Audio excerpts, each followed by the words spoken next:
자, 요 학령기의 세분화해서 좀 접근을 아까처럼 해보려고 합니다. 8세에서 13세 아동, 이때 제가 아까 자아라고 하는 개념이 중요하다고 말씀드렸잖아요. 이때의 아이들도 자아에 대한 개념이 중요합니다. 그래서 요 자아 개념이 조금 확장되고 넓어지고 있어요. 예, 그러니까 내가 속해 있는 게 그냥 엄마, 아빠, 요 가정에 있다라고만 생각하다가 이 아이들이 이제 학교에 가니까 친구들이 있고, 선생님이 있고, 학교라는 울타리가 있고, 때로는 학원도 가거든요? 이런 울타리들을 경험하면서, 점점 비교하기 시작하는 거예요. 나와 내 주변에 있는 사람들을 비교하기 시작합니다. 그래서 내가 이런 행동을 하면 저 사람들이 어떻게 생각하겠구나. 이런 것들을 다른 사람들하고 비교해서 판단하려는 욕구들이 조금씩 생겨나기 시작해요. 그래서 자아 개념이 변화한다라고 말씀을 드린 거죠.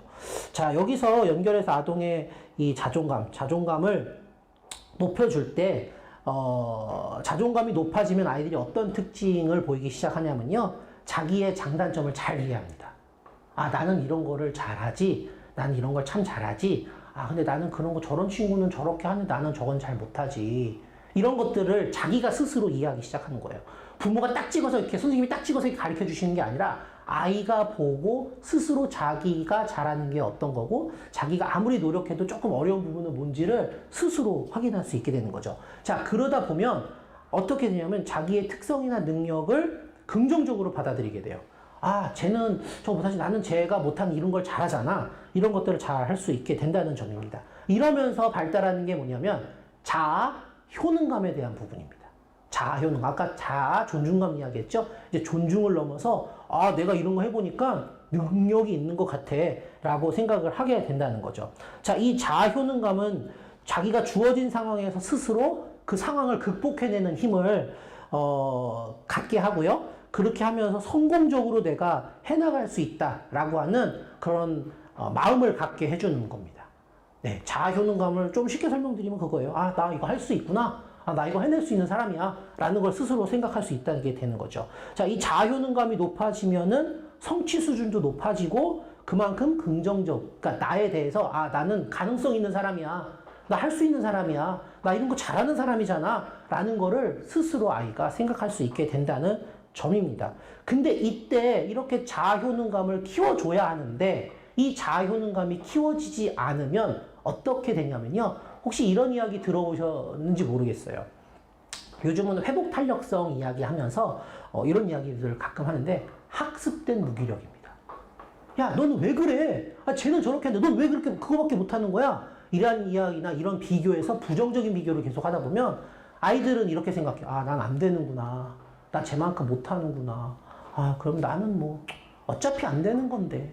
자, 이게 계속 쌓이는 거예요. 나 안 되는데 이런 생각을 하다 보면 어떻게 되죠? 해봐야 소용없네. 어차피 나는 안 되니까 할 필요도 없어. 이런 식으로 아이들이 생각을 가질 수 있다는 점입니다. 그래서 요 초등학교 시기에 안 되는 건 당연하게 안 된다고 말씀을 하셔야 돼요.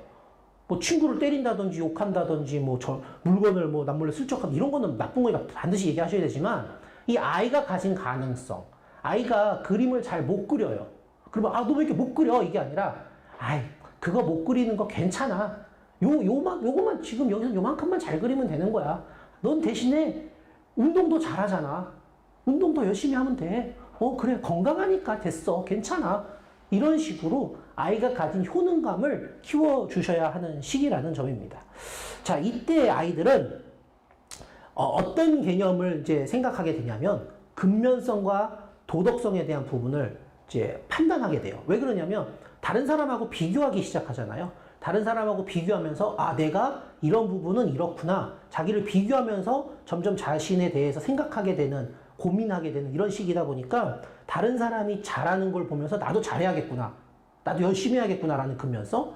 저 사람은 저렇게 하는 행동이 바르다라고 학교에서 칭찬받네? 그럼 나도 이렇게 해야 바른 사람이 되겠구나라는 것을 비교해서 배우기 때문에 이런 부분을 중요하게 이야기합니다. 그래서 에릭슨은 이때 근면성과 열등감이라고 하는 게 이 시기 아이들에 있어서 가장 중요한 정서적, 심리적인 화두라고 이야기를 해요. 그래서 이때 근면함을 배워야 아이들이 이 생산적인 작업, 그러니까 뭔가를 만들어내고요. 뭔가를 해보려고 하고 뭔가를 도전해보고 하려고 하는 그런 것들에 대한 인간이 가지고 있는 기본적인 열정을 키우게 된다라고 이야기를 했고요. 상대적으로 자꾸 비교해서 너는 안 돼, 안 돼. 그럼 열등감을 느끼게 된다는 거예요. 열등감 느끼다 보면 아까 학습된 무기력 말씀드렸잖아요. 그러다 보니까 계속 안 하려고 하는 거예요.